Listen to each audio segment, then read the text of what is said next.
Hey guys, and welcome to another episode of CarX Drift Racing 2 with BrogAutohaus. Today we are focused on the Godzilla R2, which is a Nissan Skyline R32 in real life, and it's a fun car. I have this one upgraded to Pro Drift 3 and with the stock engine, so if you guys have the stock one upgraded, this will be a great video for you guys. We're going to jump into a Top-4 Blitz real quick, show you how it can perform, and then we'll get to the tuning towards the end of the video. So if you're here for just the tune, you can go ahead and jump ahead. But we're gonna jump into Top-4 Blitz here as my first qualifying run. I haven't driven this car a ton lately, and I'm not sure why. I think just the lack of power from factory. I mean, even this thing maxed out is at like 518 horsepower or something like that. Nonetheless, it's a really fun car for Top-4 Blitz. You have to be under 600 horsepower anyway, and it's a lot of fun. So I'm going to kind of do a little bit of formula drift analysis more or less on these runs.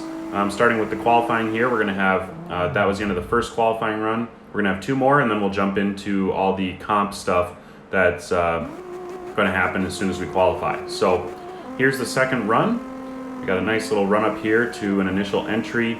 This entry always throws me off a little bit. So I kind of swing out, handbrake entry, get into fourth gear. I'm a little deep in that zone. But a nice transition to the outside of that second spot there. Trying to level out a little bit, you know, taking some angle out to make sure I hit that outside zone there. Tight on the inside clip, maybe a little too tight as far as FD is concerned, but it works for the video game. And then getting out to put the tire right on that white line. And that one I did really well and drifted out a little far on the back end to finish it off. So certainly not a perfect run. There was a couple mess ups there, but nobody's perfect. So I don't want to put out front that I just have perfect drifts every time, because that's just unreasonable to think. So here's run number 3 of qualifying. A nice flick initiation there up to fourth gear, a lot smoother, better positioning going into that zone. A little shallow on that outside zone there and a little tight inside. Again, kind of taking angle out of the car to get to the outside zone there. A little wide on the inside zone, and then I end up clipping the wall. So that's the end of that run. It's obviously not going to score as high as the other ones because of the crash and everything. The multiplier's gone. I was hoping to be able to pull it off, but I just had too much speed coming around that corner, and there wasn't really much I could do to save it. Even handbraking or downshifting wasn't going to hold me and keep me there. So now after qualifying, that put us in the second position initially, and then somebody else submitted a really great qualifying run right here, and I dropped down to third position in qualifying. So up first, I'm against a Wellington that got 11,257 points. So I basically need to best his chase by about 300 or 400 points in order to get the victory over him. When I first started this one, I saw that he was on semi-slick tires, which is a massive disadvantage to me. I was on sports for the first run, and you can see I couldn't keep up to him. I tried to have too much speed, and then my initiation was bad. It just sent me all out of whack. But that's going to happen, you know, when your tires aren't matching. He is ripping around the corner. I can't even stick with him. I'm trying to get too much speed to stay on his door, and in turn not able to make the corners basically. So you'll see at the end of this run here, I do switch to the semi-slicks to match him and throw it at him as best I can, since I didn't get a great idea of how his line really works in the sense of having the same tire and everything as him. So we'll jump out here, go to the second one, and this time I'm on a matching tire. So I want to try to initiate with him. I want to try to stay at a similar angle and get to the outside. So you can see here, I get into third gear, pull the handbrake, get out to fourth, try to close in on his door a little bit, but I cut too early on that transition, and that sent me in a kind of a weird spot. I ended up coming too shallow on the outside zone, cutting really close on the inside zone there, but catching up to his door, which is what I wanted to do the whole time. As you can see, I again had kind of a weird transition to the outside there, and then handbraked for just a hair too long and fell back. So now that I have the right tires, and my second run was decent, you know, 11,370 points in chase, I'm going to try to send it basically as hard and as close to him as I can in the third run, because there's nothing to lose here. We have a good score on the board, but an improvement would be better. So this time, I initiated a little earlier, tried to get less angle to get up closer to him, but then in turn here got kind of pinched off on the inside corner and lost drift on the outside there. So I had to kind of reinitiate. In Formula Drift, that would be an absolute zero, without a doubt. But in the game here, obviously they don't do that. All my transitions in this spot were really bad. I wasn't able to, control the car as well as I wanted to. And I think that's because my tune was basically set up for sport tires, and putting those semi-slicks on it can make a really big difference in how the car performs. So as you can see, I did best him by, let's see, a little over about 1,000 points there, 500 really. But it put me into the battle for first place. So now I'm in the final battle against this other guy in the Equator D, which is a Infiniti G35. And he's on sport tires, which on the first run now I still have the semi-slicks on from last round. So I'm going to have too much speed, too much grip to really drift properly behind him. And then he also kind of swings out right at the initiation. So here you can see I couldn't kind of keep the wheels spinning while chasing him with those semi-slicks, given the line that he was running.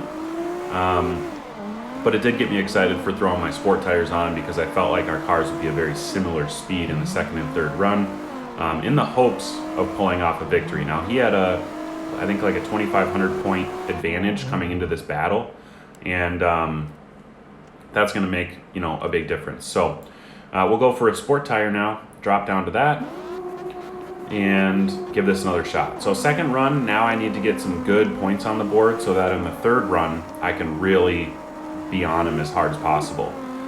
So here we go.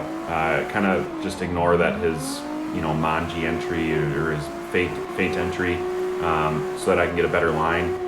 Here I got cut off on the inside and went entirely off track, which lost my multiplier and then threw me off entirely. I was out of drift, reinitiated. That long sweeping outside corner tends to be a problem for me.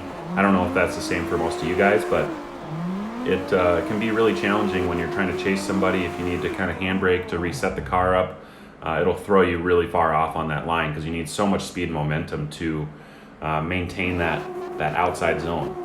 So here on the third one, I didn't have a great second run. I messed up a couple times. I know that I can get pinched off on the first inside left-hand turn. So you'll see what adjustments I've made here.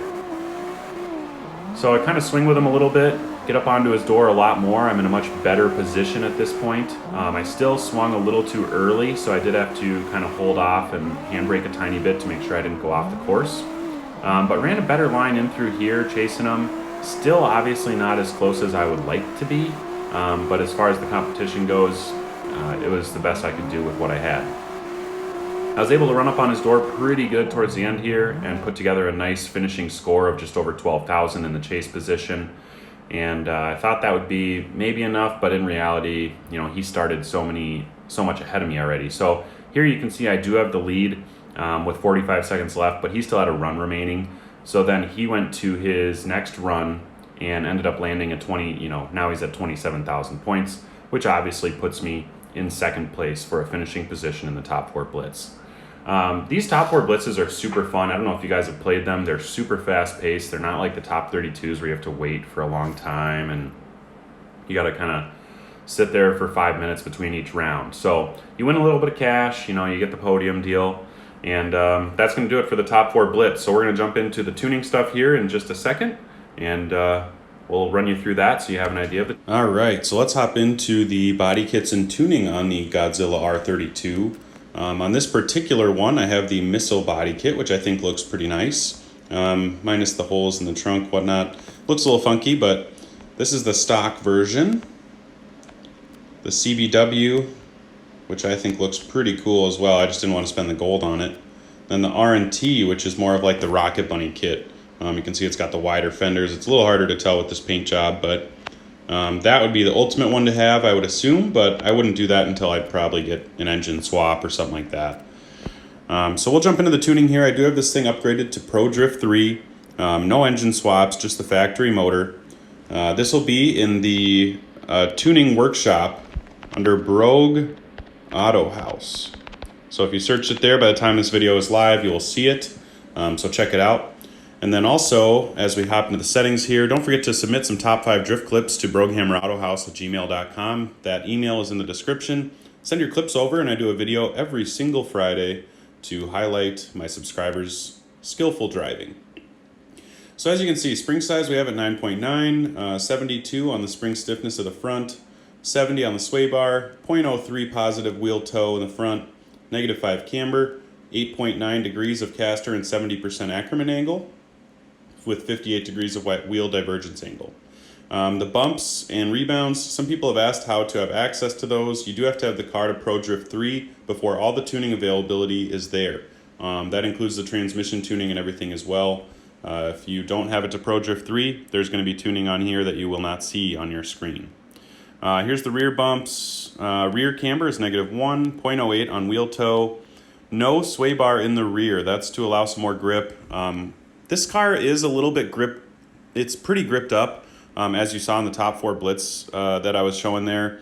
So maybe I could add some rear sway bar, but I'm going to stick with this for now and see how it does. It's been performing pretty well. I run a 19 by 255 35 profile in the front with a 19 285 35 profile in the rear. So just another 30 mils of profile width in the rear than there is in the front.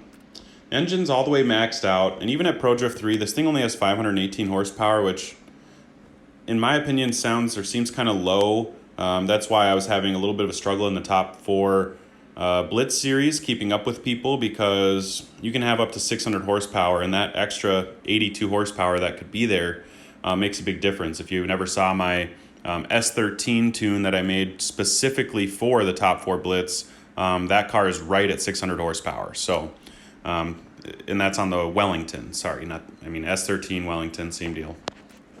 In the transmission here, we have 0.54 on the differential coefficient with a 3.99 overall gear ratio. I did mess with these gears quite a bit from factory. I think it was at like a 4.89 or something gear ratio. It's really high.